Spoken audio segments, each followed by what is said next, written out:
here and continue to sustain this the intensity of this storm. So hopefully it begins to decay. Thank you, David, Jennifer.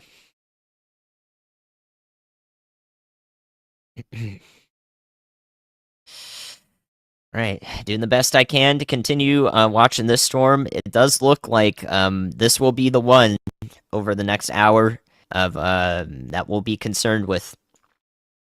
Still keeping an eye on any other storms in this corridor, but I think out ahead of time towards Quitman, Butler into Alabama here is going to be where we're most concerned. And if this storm begins to fall apart, begins to die off, then we can very confidently call that a stream of coverage. So the moment that this storm is done with, we don't see a new area of rotation wrapping up. That will be the end of the stream tonight. So that's hopefully very good news for anybody else who is worried. I'm not super concerned with any of these other storms as it stands.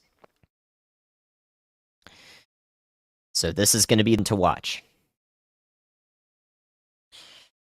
10-hour stream yesterday. If y'all were here for that, yeah, we went through it yesterday. I appreciate the support. Thank you, Matthew.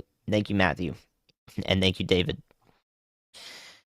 When I say a mesocyclone handoff, so we can watch that occur. I'll show you an example of that occurring back here with this storm near Raleigh just about an hour ago.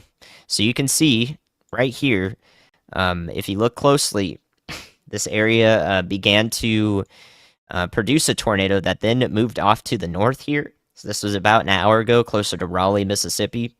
And then we saw a new area begin to rotate to the south and east. So here's previously where the storm was focusing its rotation.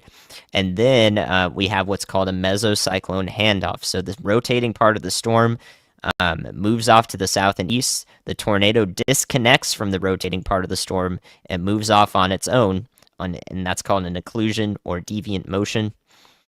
And then the new area of rotation ramps up here and is our next area of concern for the rotating part of the storm.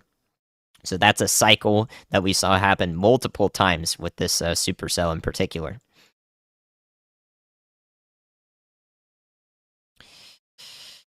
Yep, just waiting on updates here. Might get a new scan, hopefully. No.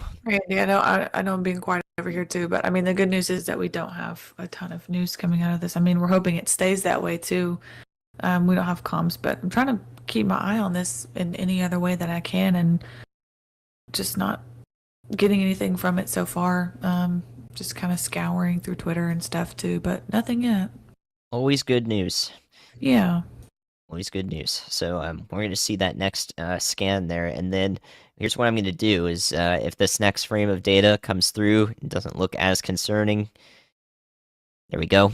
Yes, very much less concerning. So the rotation is decayed quite rapidly here, just the west of Montrose. Again, this is state over rural areas. So if this continues to be the case, that is going to do it. So hopefully the storm does not intensify once again, but I just want to let you know that out ahead of it, there is still a corridor of favorable ingredients for areas over to the I-59 corridor. So I wouldn't be surprised if this does try again. So we're going to watch it just a little bit here for the next 15-20 minutes, see if it tries again. In the meantime, I want to pay attention to chat, let you guys know that if you're not in this area out ahead of this storm in particular, then I'm much less concerned, especially after we get past the hour of midnight to 1 a.m. The storm should definitely lose all intensity, so you don't have to be concerned through the night as the severe risk falls off really rapidly.